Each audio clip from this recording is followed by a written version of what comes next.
Hello everyone. We are looking at a picture of the Howrah Bridge. What captures our attention is the many number of triangles which have been used in the construction of this bridge. If you watch bridges worldwide also, you would see that triangles are used in constructing, and equilateral and isosceles triangles are only used because triangles are one of the best shapes for distributing weight. They take force on a single point, from a single point, and distribute it across a wide base. Now what we are going to observe here is the sizes of these triangles. Let me highlight a few triangles so that you can observe better. See, this is the first triangle I highlighted is a reduced version of the second triangle I am highlighting. Of course, the sizes are different in these two triangles, but the shape has been maintained. If I highlight another triangle, this is a third triangle which I am showing you. The shape is the same. If you see the first, second, and the third, the shapes are the same, but the sizes are different. So, this is what we call similar. Similarity means, even in English, similar means similar. The word similar, if you look up the dictionary, it is looking alike. Similar things look alike, but they are not the same. They are different. They are not exactly the same. So here we find that these three triangles, and of course many of these, look at these triangles here, many of them are similar to one another. So we also observe that the shape has been maintained because the angles are preserved. The angle between any two sides, you take any two sides at random, I mean the corresponding sides, you will find that the angles are equal. The corresponding angles in these three triangles are equal. So the angles in green are equal to one another, the angles in black are equal to one another, and the angles in pink here, these are the corresponding angles, they are exactly equal to one another. This is the reason why the shape has been preserved in these triangles, because angles are equal. Now, in order to define similarity properly, because we have observed why are these triangles similar to look at. So, why are they? We can say that two triangles, any two triangles or more, of course, are similar if their corresponding angles are equal, right? So this is how we have defined similarity, if their corresponding angles are equal, right? In order to understand this better, I think we will have to look at triangles as such. And before proceeding to a triangle, let me also state that similarity in geometry means the shape of the figures, the shape of any figure are the same, and the sizes may vary. The sizes are different. So this is how similarity is defined in geometry, and of course it is applicable not only to triangles. I have shown you the picture of a bridge here because we are going to discuss similarity in triangles, but this is applicable to polygons of any number of sides.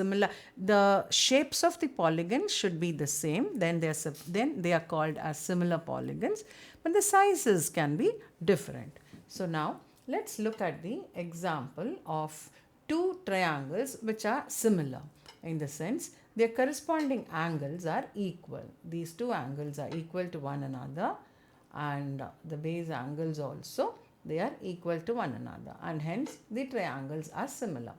Now, do you observe anything more? Do you just observe that the angles are same, or can we find anything more about these triangles which are similar? Yeah, we can. Look at the sides. Observe the sides closely.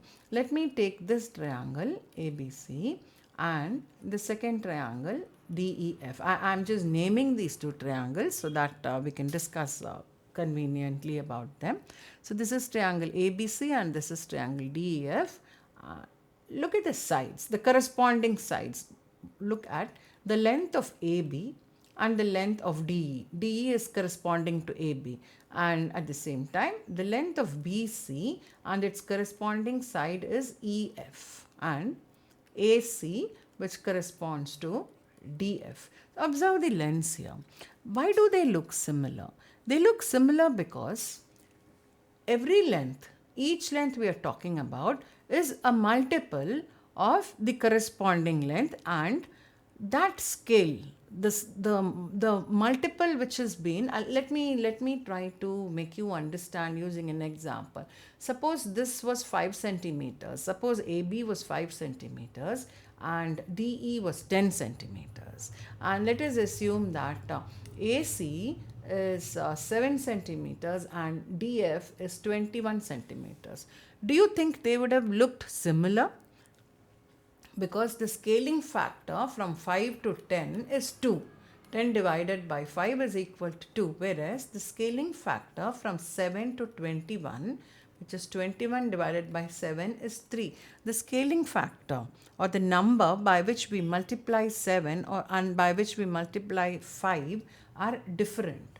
So they would not look similar in that case, isn't it? They are looking similar because if they would have been multiplied by the same number, that is, this shouldn't have been 21, this would have been equal to 14, and the scaling factor would have been 14 by 7, this also would be 2.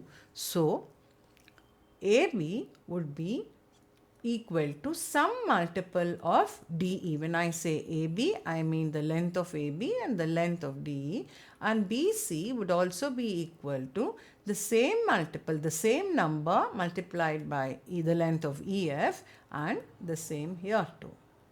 Right? So only if the scaling factor is the same, only if it would have been the same, DEF would look like an enlarged version of ABC, or ABC would look like a reduced version, a scaled down version of DEF. So this is a scaled up version and ABC is a scaled down version, because this N is the same throughout. That is, one more conclusion apart from corresponding angles being equal, the corresponding sides have the same ratio.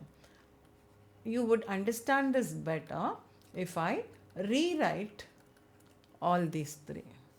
I'll rewrite it by saying that, let me do it in red. AB by DE is equal to BC by EF is equal to AC by DF, and all of them are equal to N. So now I think you would understand that the corresponding sides have the same ratio, or they are in proportion, right? So now this is what we have arrived at, the second criterion for similarity. But whatever we have done so far is only by intuition. We do not have a formal proof for this. We'll have to derive a formal proof for this criterion, that the sides, the corresponding sides, are in proportion, and we will do that in our next video. But before ending this video, I would like to show you that I have copied the same two triangles here which we were discussing, because the angles are equal, because the vertex angles are equal.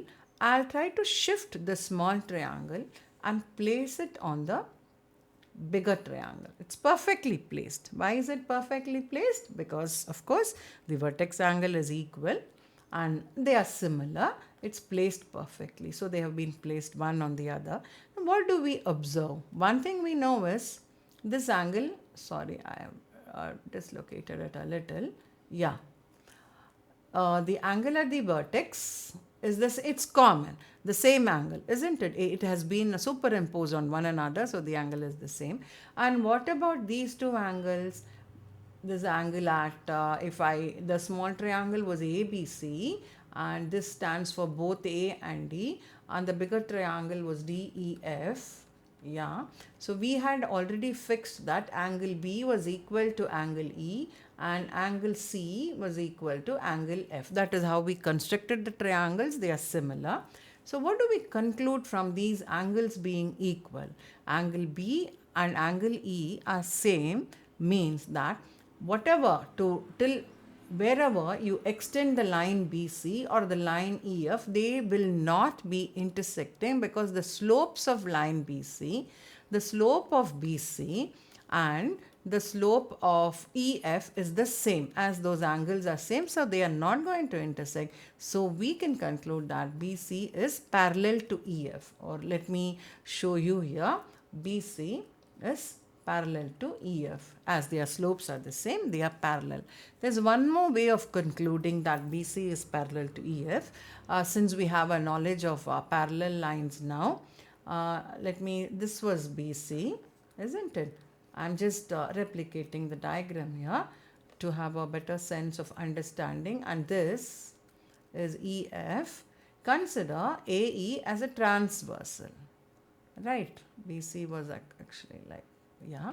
Consider this AE as a transversal cutting across these two parallel lines. Since it's given that these two angles are equal, these are the corresponding angles. So line BC is parallel to line EF. Right? This is just a byproduct of our discussion. We'll keep this in mind. This may help us further in proving this condition, that is AB by DE is equal to BC by EF is equal to AC by DF. We'll have to prove this formally. We'll do that in a next video. I hope you understood what is similarity, and you have an intuition now on how we conclude that two or more figures are similar. Thank you. We'll see in the next video.